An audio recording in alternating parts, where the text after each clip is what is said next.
এখানে আমি চিকেন নিয়ে নিয়েছি। চিকেন আছে 1 কেজি চিকেন আছে। এখানে চিকেনটাকে ধুয়ে পরিষ্কার করে নিয়ে নিয়েছি। আর চিকেনটা যেহেতু আমি আজকে রান্না করব আলু আর পেঁপে দিয়ে, তবে আলু পেঁপে দিয়ে কিভাবে আমি রান্না করব সেটাই আমি আপনাদের সাথে শেয়ার করব। এখানে পেঁপেও আমি টুকরো টুকরো করে কেটে নিয়েছি।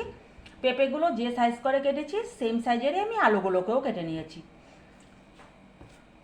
আর এখানে আছে 3টে বড় সাইজের পেঁয়াজ কুচি করে কেটে নিয়েছি। এবার সবচেয়ে প্রথমে আমি কি করব, পেঁয়াজটাকে বেরেস্তা বানিয়ে নেব।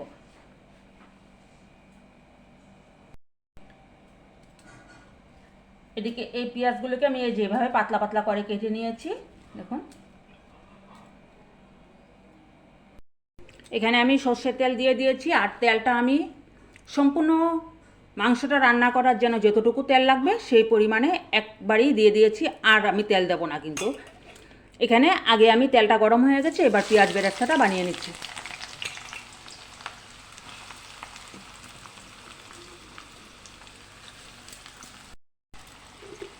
বেরেস্তাটা করার জন্য আমি দিয়ে দিচ্ছি এখানে সামান্য একটু চিনি।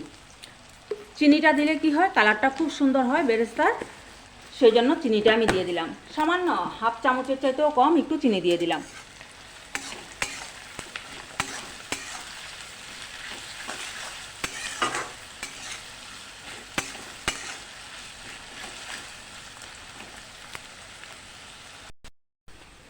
এদিকে পেঁয়াজ বেরেস্তাটা আমার হয়ে গেছে, এটাকে আমি এখন নামিয়ে নিচ্ছি।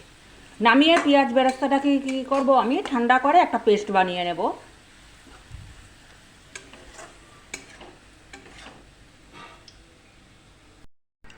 বেরেস্তাগুলো তুলে নেওয়ার পর এবার আমি সেই তেলের মধ্যে আলু আর পেঁপেগুলোকে ভেজে নেব।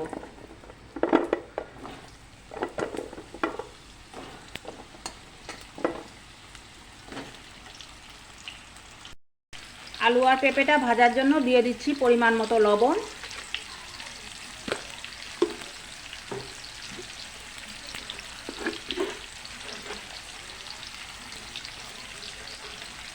দিয়ে দিচ্ছি সামান্য একটু হলুদ গুঁড়ো।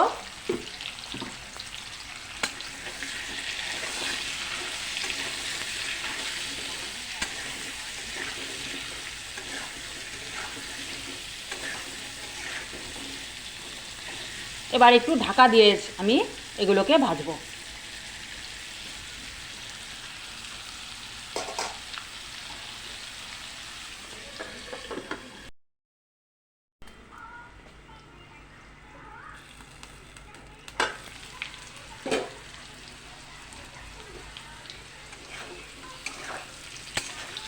আলু আর পেঁপেগুলোকে আমি ঢাকা দিয়ে দিয়ে ভেজে নিয়েছি।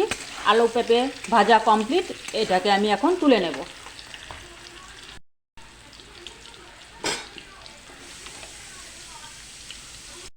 আলু পেঁপেটা তুলে নেওয়ার পর সেই তেলের মধ্যে দিয়ে দিচ্ছি 2টো তেজপাতা ফোড়ন।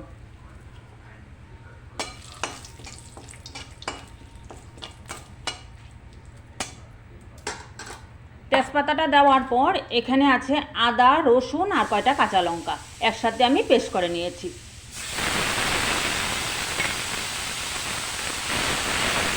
আদা রসুনটা কিছুক্ষণ ভেজে নেওয়ার পর এবার এখানে দিয়ে দিচ্ছি কাশ্মীরি লঙ্কার গুঁড়ো 1 চামচ।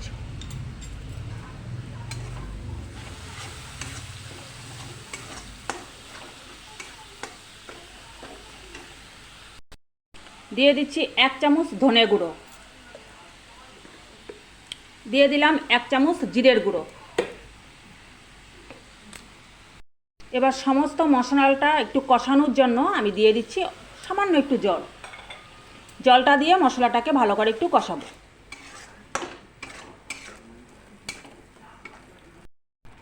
এবার দিয়ে দিচ্ছি এখানে 1 চামচ হলুদ গুঁড়ো। দিয়ে দিচ্ছি পরিমাণ মতো লবণ। লবণটা আমি এখানে বড় চামচের 1 চামচ দিলাম। পরে আমি ঝোলটা দেওয়ার পর একটু দেখে নেব, যদি লাগে দিয়ে দেব পরে। সমস্ত মশলাটা কষানো হয়ে গেছে। এবার আগে থেকে ধুয়ে রাখা চিকেন মাংসগুলো আমি দিয়ে দিলাম। মাংসর সাথে মশলাটা ভালো করে মিক্সড করে কিছুক্ষণের জন্য আমি এটাকে ঢাকা দিয়ে দেব।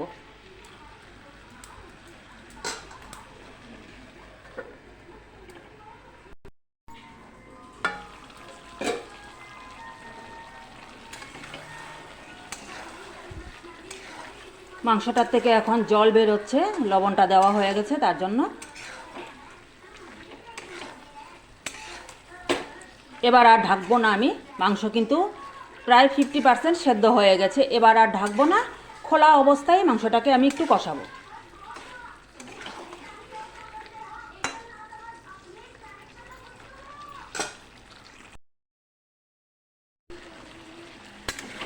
মাংসটা আমার কষানো হয়ে গেছে। এবার আমি এখানে আগে থেকে ভেজে রাখা আলু আর পেঁপেগুলো দিয়ে দিচ্ছি।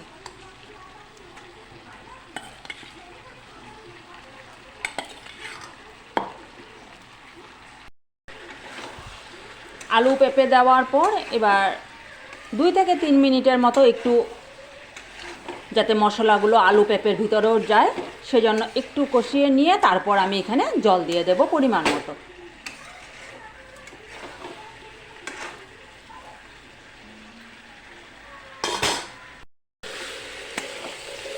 এবার সব কিছুর সাথে আমার মাংসটা ভালোভাবে কষানো হয়ে গেছে, তেলও ছেড়ে দিয়েছে দেখুন।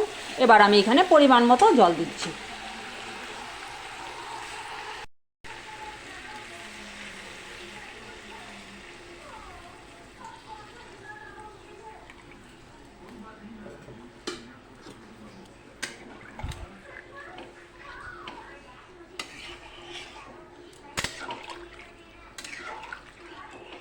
এবার একটু সব কিছু মশলাগুলোর সাথে আলু পেঁপে চিকেন সব কিছু একটু সেদ্ধ হোক, আর একটু দেব জল।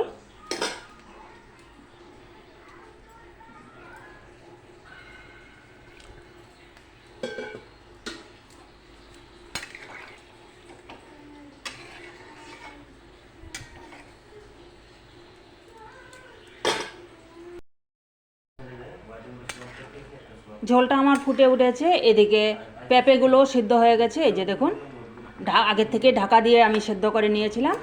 এবার আমি এখানে দিয়ে দেব 1/2 চামচ গরম মশলার গুঁড়ো। এই যে নিয়েছি আমি 1/2 চামচ গরম মশলার গুঁড়ো। অন্য কোনো সময় রান্না করার সময় কিন্তু চিকেনের মধ্যে আমরা গরম মশলাটা একদম লাস্ট মুহূর্তে দিয়ে নামিয়ে ফেলি।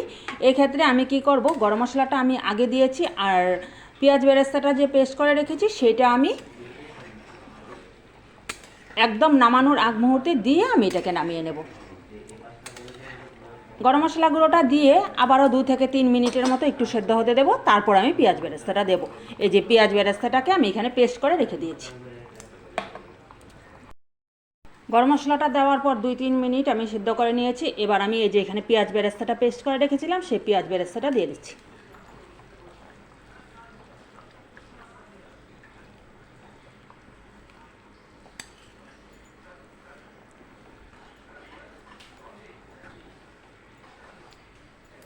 পেঁয়াজ বেরেস্তাটা দিয়ে আর বেশিক্ষণ রাখার দরকার নেই, এবার আমি এটাকে নামিয়ে নেব।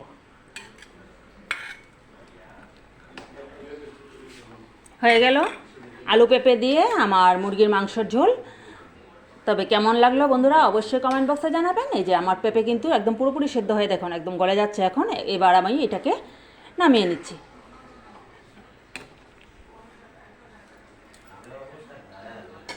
এই যে নামিয়ে নিয়েছি আমি, চিকেনটা আমার হয়ে গেছে। এই যে আমার রেডি পুরোপুরি আলু পেঁপে দিয়ে মুরগির মাংসের ঝোল। তবে কেমন লাগলো বন্ধুরা অবশ্যই কমেন্ট করে জানাবেন। আর আজকের ভিডিওটা আমি এখানেই শেষ করছি। আপনারা সবাই ভালো থাকবেন, সুস্থ থাকবেন। Bye bye.